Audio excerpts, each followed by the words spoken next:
मम्मा पकौड़े बहुत टेस्टी बने हैं। सच में एकदम जबरदस्त। बस बाहर बारिश और हो रही होती तो इन पकौड़ों का मजा दोगुना हो जाता। हाँ तो उसमें क्या देर है, टीवी पर बता रहे थे हफ्ते भर में मॉनसून आ जाएगा। और सुनिए, बारिश से पहले छत का काम भी करवाना है। हाँ, तुम चिंता मत करो, मैंने मिस्त्री से बात कर ली है। वो कल से ही छत की मरम्मत शुरू कर देगा और 2-4 दिनों में काम पूरा भी हो जाएगा। बस खर्चा हो जाएगा इस सब में।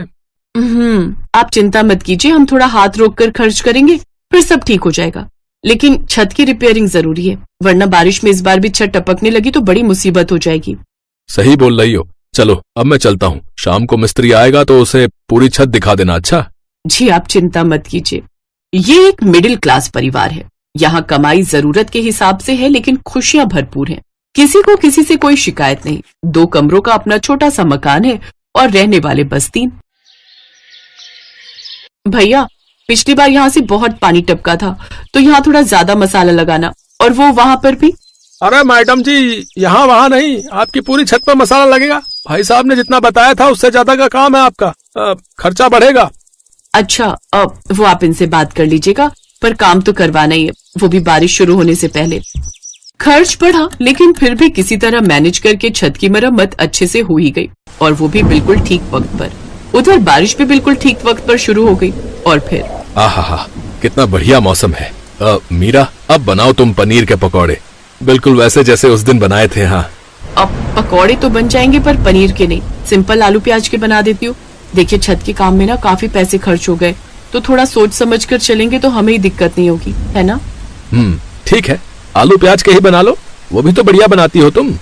संजीव की बात पर मीरा मुस्कुरा दी और पकौड़े बनाने के लिए रसोई में चली गई। फिर संजीव का फोन बजा। संजीव ने कॉल उठाकर बात की और फिर वो भागा भागा रसोई में पहुंचा।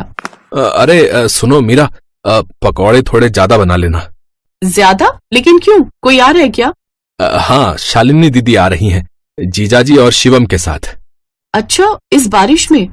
हाँ, बस पहुंचने ही वाले हैं। कमाल की बात है, चलने से पहले बताया भी नहीं। अब जो भी है, खातिरदारी अच्छे से करनी पड़ेगी। तुम जीजाजी का नेचर तो जानती हो ना। हाँ, ऐसा करो, आप थोड़ा पनीर ले ही आओ, फिर सिर्फ उन लोगों के लिए पनीर के पकौड़े भी बना दूंगी। ठीक है, तुम बाकी सामान की भी लिस्ट बना दो, मैं सब ले आता हूँ। शालिनी संजीव की बड़ी बहन थी, जो अचानक ही अपने परिवार के साथ उसके घर आ रही थी। बारिश में भीगते हुए संजीव सारा सामान लेकर आया और मीरा फटाफट काम में लग गई। और फिर कुछ ही देर में शालिनी अपने पति सुरेश और बेटे शिवम के साथ संजीव के घर पहुंच गई। पाए लागू दीदी, कैसी आप? ओह, भीग गए आप लोग तो। हाँ, अब क्या करें, कार भी हमारी एंड टाइम पर खराब हो गई, वरना ऐसे ऑटो से नहीं आना पड़ता। अरे आप लोग पहले बता देते तो मैं लेने आ जाता। अरे तो भी कौन सा फर्क पड़ जाता है? अरे कौन सा तुम्हारे पास कार है भाई है? आना तो फिर भी ऑटो से ही पड़ता ना, वो भी इस कीचड़ से होकर। हाँ रे संजीव, तू तो बोल रहा था कि तेरे यहाँ रोड बनने वाली है। अरे यहाँ का हाल तो पहले से भी बुरा हो गया। पता है, कोई ऑटो वाला इधर आने को राजी नहीं था। तेरे जीजाजी को 100 रुपए एक्स्ट्रा देने पड़े, तब जाकर माना ये ऑटो वाला।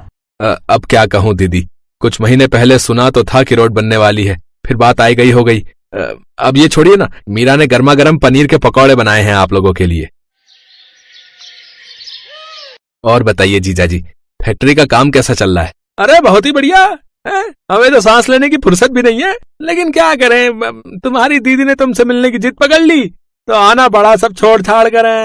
हाँ, तो इकलौता भाई है मेरा। और सुन लीजिए, साफ साफ कह देती हूँ, इस बार अच्छे से रुक कर जाना है मुझे। पिछली बार की तरह नहीं कि बस 2-4 दिन रुक कर वापसी का टिकट बुक करने लगे।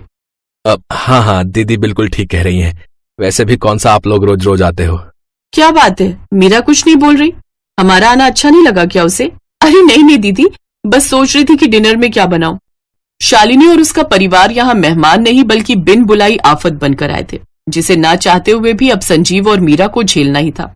बात सिर्फ खाने पीने तक होती तब भी ठीक था, घर की हर चीज को लेकर इन तीनों के नखरे ही अलग थे। मम्मी, हमारे पास 2 कमरे हैं, फिर भी हम जमीन पर क्यों सो रहे हैं? वो शिवम भैया को अकेले सोने की आदत है ना, इसलिए। अब कोई बात नहीं बेटा, कुछ ही दिनों की तो बात है।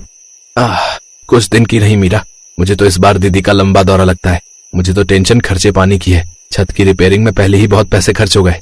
आप चिंता मत कीजिए जी, मेहमान भगवान समान होते हैं, उनकी आवभगत में कोई कमी नहीं होनी चाहिए। आप ऐसा कीजिए, मेरी एक सोने की अंगूठी कल जाकर गिरवी रख दीजिए, फिलहाल काम चल जाएगा उससे। फिर आगे जब संभल जाएंगे तो छुड़वा लेंगे उसे। तो नौबत यहाँ तक आ पहुंची थी। और फिर एक दिन,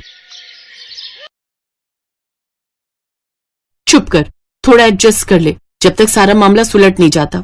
हाँ, तेरी मम्मी ठीक बोल रही है। मैं तो कहता हूँ बारिश का अच्छा बहाना मिल गया है तो 1-2 महीने यही रह लेते हैं। बट पापा, यहाँ बहुत दिक्कत है।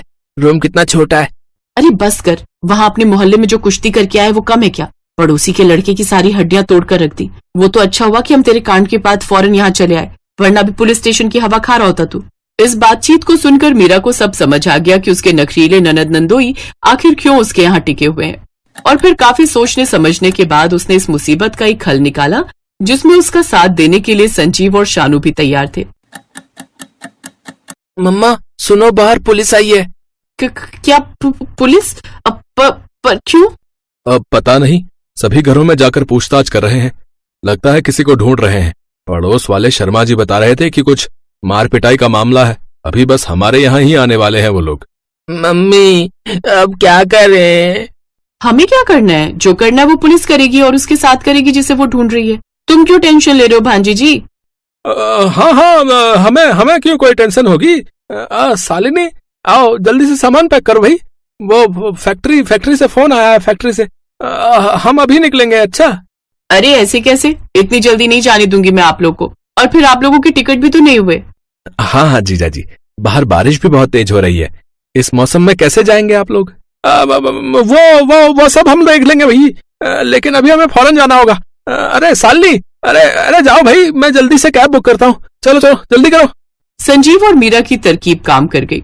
ये बिन बुलाए मेहमान जो महीनों टिकने का प्लान बना रहे थे, कुछ ही मिनटों के मेहमान बनकर वहाँ से भाग निकले। और तब जाकर संजीव और मीरा ने अपने ही घर में चैन की सांस ली।